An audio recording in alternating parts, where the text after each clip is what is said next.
સદગુરુ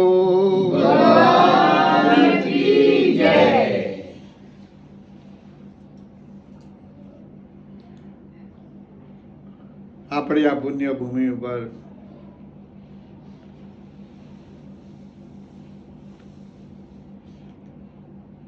એક જીવનદાસ સંત થઈ ગયા.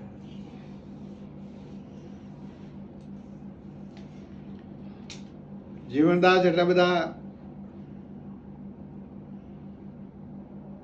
જિજ્ઞાસુ હતા કે જ્યાં ત્યાં ભજન ભાવ ગમે ત્યાં હોય, પાઠ હોય, મંડપ હોય, મેળાઓ હોય, ત્યાં જતા રહેતા.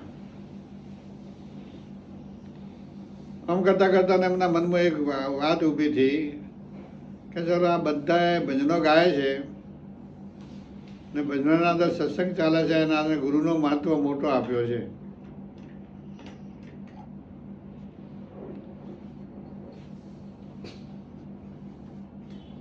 તે આપણે હવે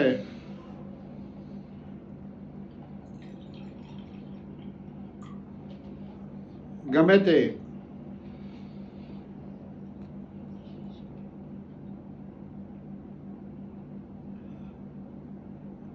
રીતે આપણે સદગુરુ કરવા.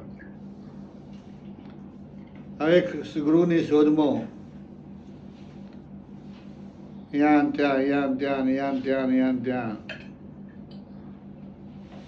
બધે ફરે છે. એક ગુરુ કર્યા, 2 કર્યા, 3 કર્યા, 4 કર્યા, 5 કર્યા. જેને મળે ને વાત કરે એટલે ગુરુ કહી નાખે.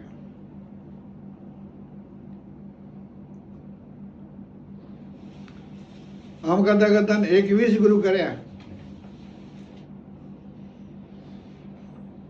ત્યાં સુધી જીવનદાસ નો કોઈ મેળ પડ્યો નહીં.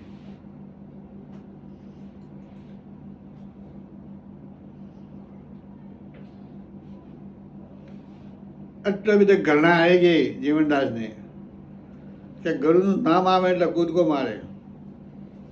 વાત છોડો કે ગુરુનું નામ છોડો.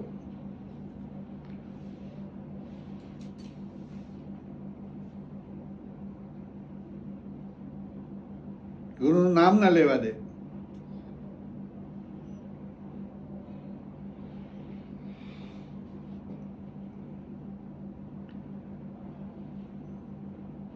કામ કરતા કરતા બહુ ટાઈમ નીકળી ગયો.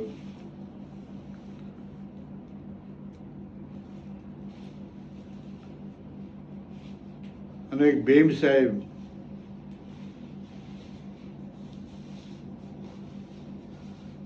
મહાપુરુષ હતા. એમને જીવનદાસના ગામથી કંઈક આગળ ગામ હતું, ત્યાં પાઠ હતો, ત્યાં જવાનું હતું.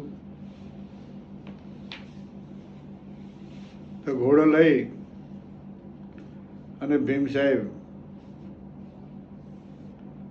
પહેલા મુસાફરી બધી ઘોડો ઉપર થતી.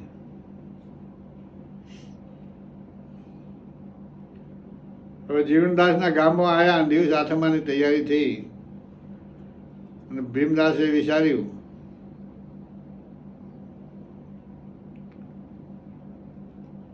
કે દિવસ વ્યસ્ત થવા આવ્યો છે કે અહીંયા આપણા ઘણા ઘર છે, ત્યાં જતા રહીએ એટલે અહીંયા રાત રોકાઈશું ને સવારમાં અહીંયાથી નીકળી જઈશું, જ્યાં પાઠ છે ત્યાં પહોંચી જઈશું.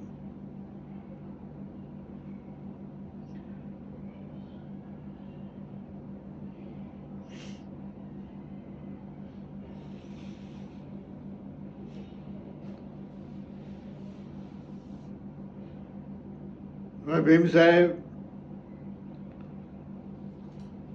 એમના મુખ્ય માણસોના ઘર હતા. એમને પૂછ્યું કે ભાઈ મારે પાઠ છે, આગળ જવું છે અને દિવસ આથમી ગયો છે. અરે બાળજી કે બહુ સારું થયું, તમારે તો હજી કાલે પાઠ છે, આજે અહીંયા રોકાવો ને આજે ભજન કરીએ અને કાલે તમે અહીંયાથી જજો. તો કે સારું. તો કે કોમ કરો છે કે શું છે કે તમારે અહીંયા જેટલા હોય એટલાને બધાને આમંત્રણ આપવાનું કે ભીમ સાહેબ આવ્યા છે અને એમનો ભજન સત્સંગ છે, તમારે આવવાનું છે. કે સારું.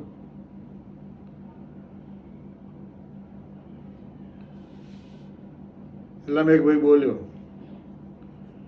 કે બાબુજી બધા આવશે પણ એક જીવનદાસ છે એ નહીં આવે. કે કેમ? એ તો કોઈને ત્યાં જતો જ નથી કે એમને 21 ગુરુ કર્યા છે એટલે ગુરુ ઉપર એટલી બધી ઘૃણા આવી ગઈ છે, કોઈ નામ દે છે ચમકે છે.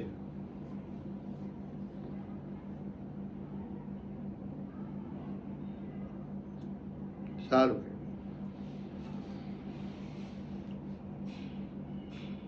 હા તમે એને કહેજો કે જે ભીમ સાહેબ આવ્યા છે ને થોડી વાર માટે આવજે. ને પછી હપુજો ના જ કહે કે હું તો નહીં આવું, કે કહેવાનું જેટલું કહેવાનું એટલું કહી દેવાનું. પછી છેલ્લી વાર આમ કહે કે હું તો નહીં આવું એટલે એક વાત તમારે કહીને આવવાનું છે એને. કે શું વાત કહેવાની? તો કે જો એ જીવનદાસ નહીં આવે ને તો મારા આટલા સંદેશો તમને કહેજો એને કે જીવણીને કહેજો કે આજે આપણા વામાં ભજન રાખ્યો છે ને ભીમ સાહેબ તારો ઘરવાળો આવ્યો છે એટલે તને બોલાવી છે ત્યાં આવજે. એ તો પુરુષ હતા જીવનદાસ તો.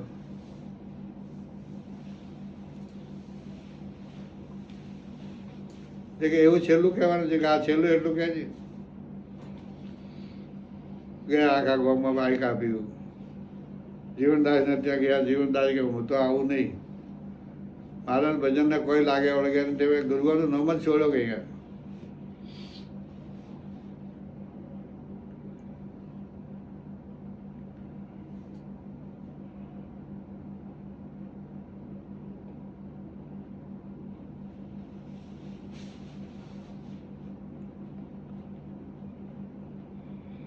હવે જે સંદેશો કયો એ છેલ્લી વાળાનો પછી કયો કે સાહેબે કહેવડાવ્યું છે કે પેલી જીવણીને કહે છે તારો ઘરવાળો આવ્યો છે તને બોલાવી છે હજે ભજનમાં આવજે. હા કે ભલે બોલાવ્યું હોય તો બોલાવ્યું નહીં આવું કે જો કહી દેજો. ભજન ત્યાં ચાલુ થવાની તૈયારી થઈ. આ તો મારો વાળો ખાટલો નાખીને હોઈ ગયો. હોતા હોતાને એને સમર્થી આવી કે ચાલો મારું નામ જીવનદાસ છે.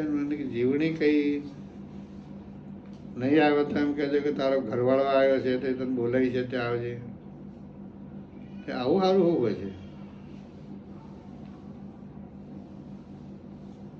ચલો કે થોડી વાર જવા દો. તારે ભજન ચાલુ થયા અને ગયો. એક ભાઈ જરૂર બોલ્યો. પેલા લોકોએ કહ્યું કે ભીમ સાહેબ કે આ પેલો જીવનદાસ પેલો આવ્યો કે ઉભો રહ્યો કે અહીંયા બોલાવો. એક બે જણા ગયા છે કે ભાઈ તમને બોલાવે છે બાવજી. બાવજી એમના જોડે બોલાવીને બેહાડ્યો.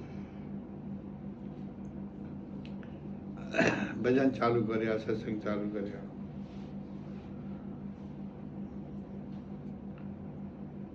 જેમ જેમ જેમ જેમ જેમ ભજનો થાય છે તેમ તેમ જીવનદાસને કોઈ પૂર્વના યોગ જાગતા હોય એવી ભાવ શક્તિ પ્રગટ થઈ. કેવો સારું. બધે તો મહાપુરુષો એવા ના હોય પણ તું જ્યાં જ્યાં મળ્યો છે એ બધા ખાલી હતા. એમાંથી ભરેલો એક મળ્યો નહીં એટલે તારી આ દશા થઈ. પણ આ સંત જે બોલે છે, વાતાવરણ કરે છે, સત્સંગ કરે છે, એ પ્રમાણે લાગે છે કે આ સંત ભરેલો છે. એની સંગતિ કરવા જેવી છે.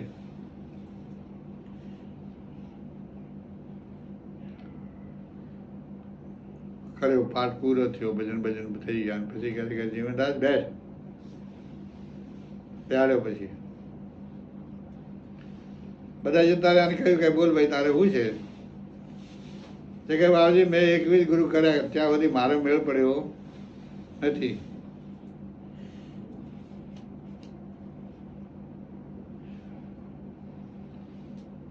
ભીમ સાહેબે કહ્યું કે ભાઈ મેળ તો ખ્યાલનું પડી ગયો હોત, પણ પેલે જેમ કહ્યું એ તે કર્યું નહીં. પેલા કહ્યું ગુમણા જાય તો આથમ ન જાય. અને એવા એવા સંતો આવીને ગયા છે કે મેળ ના પડે એવું કદી બની શકાય નહીં.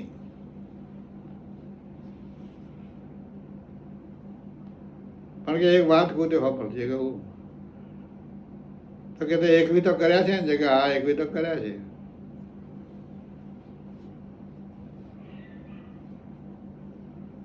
તો હવે આ એક તું 22 કરી દે.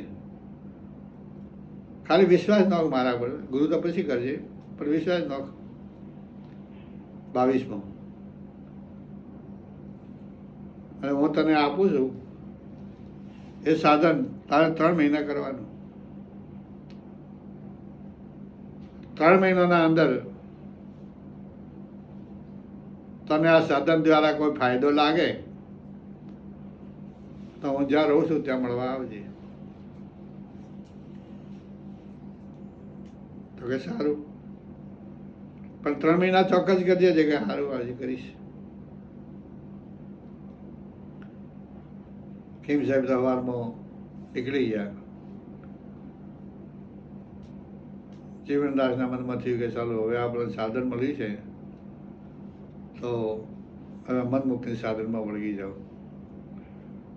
ઘરે ઘોડી હતી, એ ઘોડીના પલન બળન વાળી અને સીધા ભીમ સાહેબ ગયા. જ્યાં જે ગામે ગયા હતા ત્યાં ગયા. ભીમ સાહેબના પાછળના પાછળ ત્યાં ભજનમાં રોકાયા. સવારમાં ત્યાંથી ભીમ સાહેબ એમને ઘેર ગયા, જીવનદાસ એમને ઘેરે આવ્યા. 3 મહિના સાધન કર્યું. 3 મહિના સાધન કર્યું. એના અંદર એમને એક સિટી નાદ થયો.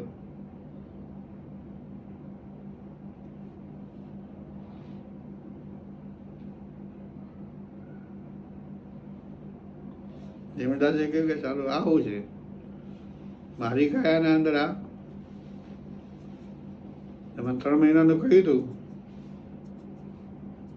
તો આ નાદ થાય છે.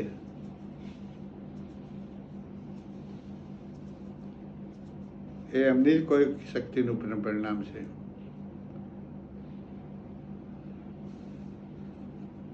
થોડા થોડા વળી અનુભવો થવા મળ્યા.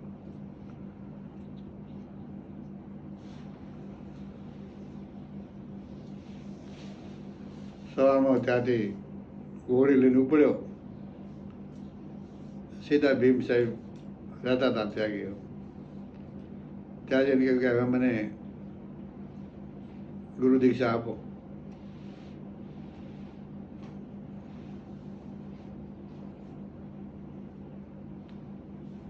કે સારું, પણ તને ચોક્કસ રીતે અનુભવ તો થયા છે ને? કે હા અનુભવ તો મને થયા છે.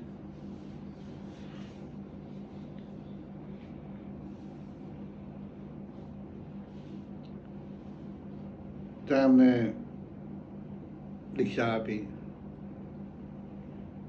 દીક્ષા લઈને ઘરે આવ્યા. ઘરે આવ્યા પછી કહ્યું કે હવે જો જીવન આપણે મળવાનું બહુ ઓછું થાય,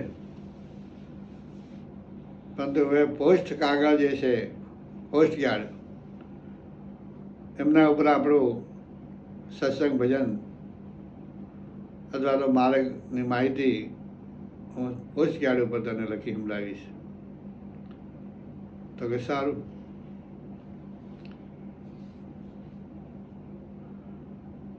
પછી ભીમ સાહેબ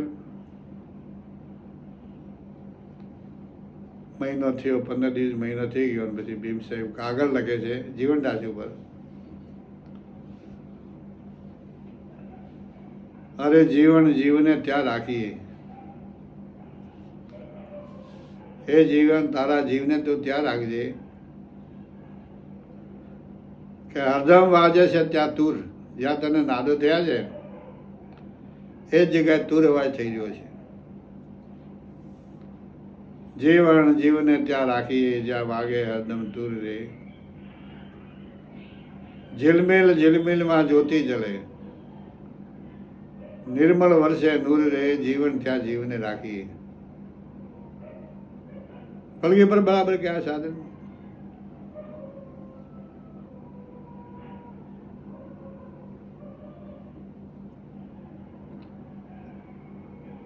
એવા પંચરે તત્વને 3 ગુણ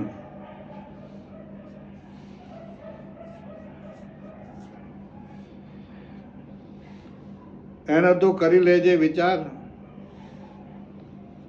પછી મંથન કરી લેજે એના મૂળનું. એનું મૂળ કોણ છે? 3 ગુણો, પંચભૂતો, પછી પ્રકૃતિ જે છે એમનું મૂળ છે કોણ? એ મૂળને પકડજે, એનું મંથન કરી લેજે મૂળનું. તત્વને લઈએ આપણે તાવી રે, જીવન જીવને ત્યાં રાખીએ.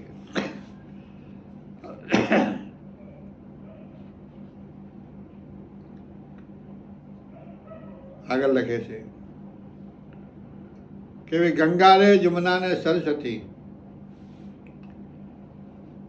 એ છે ત્રિવેણીના ઘાટે રે. સુષમણામાં સુરતા જીવન રાખીએ, વળગી રહીએ એ વાટે રે, જીવન જીવને ત્યાં રાખીએ. હિંગલા એટલે ગંગા, પિંગલા એટલે જમુના, સરસ્વતી એટલે સુષમણા. ત્યાં વળગી રહે, આગો પાછો થયા વગર. એક વસ્તુ બધી આવી મળે.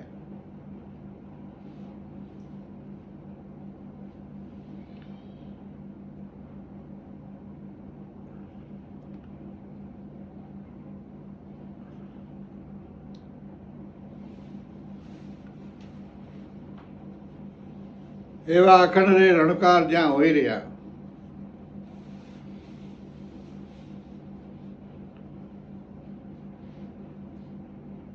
ત્યાં અખંડ રણકાર થઈ રહ્યો છે.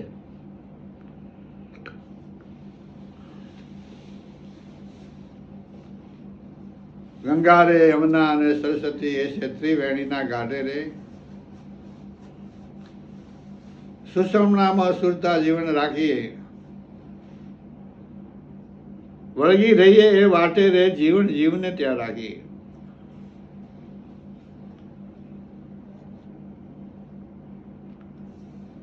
અખંડ રે રણકાર જ્યાં થઈ રહ્યા, કર વિના વાજા વાગે રે.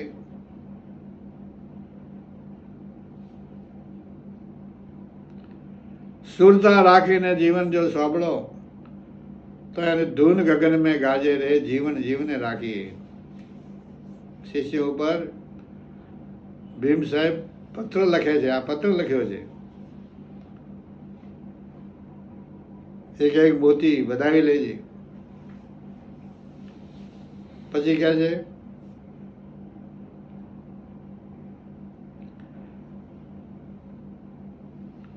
કે નુરત સુરતાની આ છે સાધના. આ ઈંગલા પિંગલાની સાધના છે. નુરત રે સુરતની આ છે સાધના.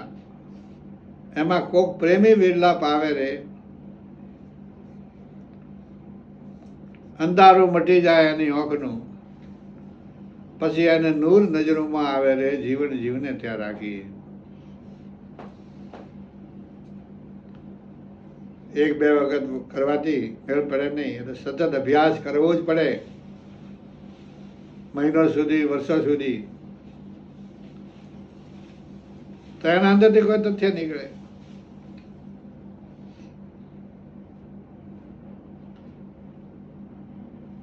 નુરત રે સુરતની આ છે સાધના.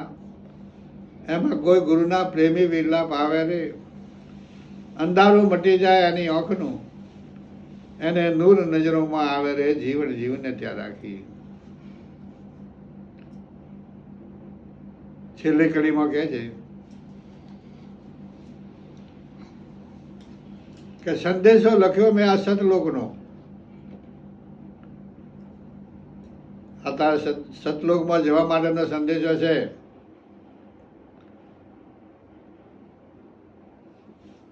ગુરુ ભીમ સાહેબે ભેજ્યો રે.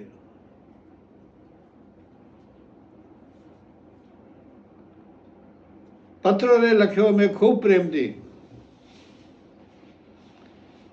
જીવન એને જતન કરી લેજો રે, જીવન જીવને ત્યાં રાખીએ. અરે જીવન જીવને ત્યાં રાખી. રૂબરૂ મળતા નહોતા.